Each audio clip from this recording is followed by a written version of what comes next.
A lot of times when I'm out, a lot of folks will say, Pastor Tom, do you think that with the economy the way it is and things are happening the way it is, do you think prophecy is being fulfilled?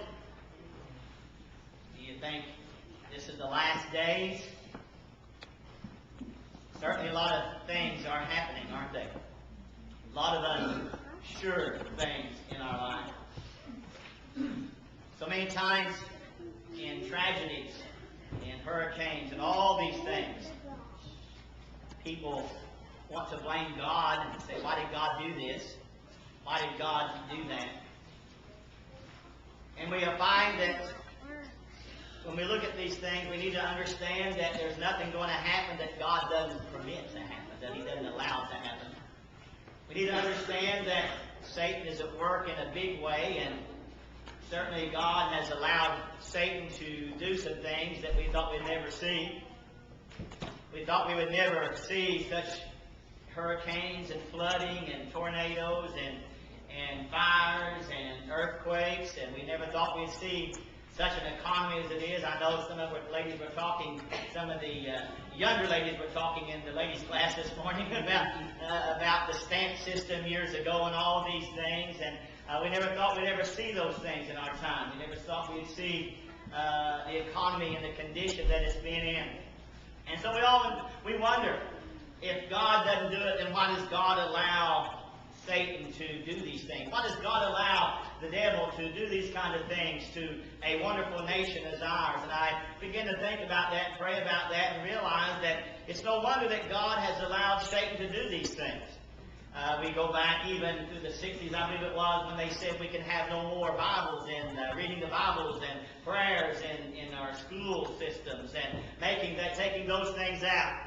And did you know that since Roe versus Wade, there have been 45 million babies killed in the mother's womb? It's no wonder God has allowed Satan to do these things. And we find that homosexuality is on a rampage more than it ever has been, something that God destroyed Sodom and Gomorrah for. I was reading the other day in a Western Recorder, and one of the songwriters who has written one of the greatest songs that I can ever think of is Thank You for Giving to the Lord. Ray Boltz has left his family, left his wife and children, and said, I'm going to live the homosexual lifestyle that God created me to live. Blaming God for these things. Blaming God for those. God's not to blame. Certainly God does allow the devil to do these things, but we wonder why then, because we look at what's happening around us. We see how that a nation has turned from God. So now we're hoping and we're praying that in our next election, that whoever you vote for, we're hoping that they're going to make a change in these things. What do we really need? What kind of agenda should we have? And as I begin to think about that and pray about that, and please don't get upset when I say this, but I have yet, I will cast my vote on Tuesday, but I have yet to really figure out, they have never really neither person has never really given me a good reason to vote for them. They have given me a good reason not to vote for the other guy, if you know what I mean. It's been nothing but slur and all these things, and I was thinking even the other day as I saw a commercial come on, a lady running for Congress in West Virginia, and she made this statement. She said, I want you to know I believe in God, and I want to be able to live in a country where I can say that I believe in God. And I thought, wow, how wonderful that is.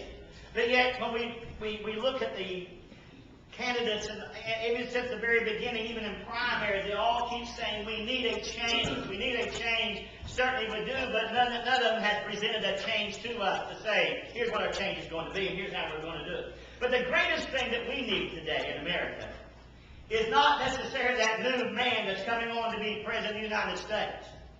But we need in America today a people who are going to do something. Okay, back to, and we'll get to that in just a moment. But if you would, stand with me and turn to 2 Chronicles chapter 7, verse 14 through 16. Okay? Chapter 7, verse 14 through 16. It says, if my people who are called by my name shall humble themselves and pray and seek my face and turn from their wicked ways, then will I hear from heaven and will forgive their sin and heal their land. Now my eyes will be open and my ears attentive to prayer made in this place. For now I have chosen and sanctified this house, that my name may be there forever, and my eyes and my heart will be there perpetually. May God add the blessing to the reading of His words, and thank you. You may be seated. But what do we really need? What do we really need? I know that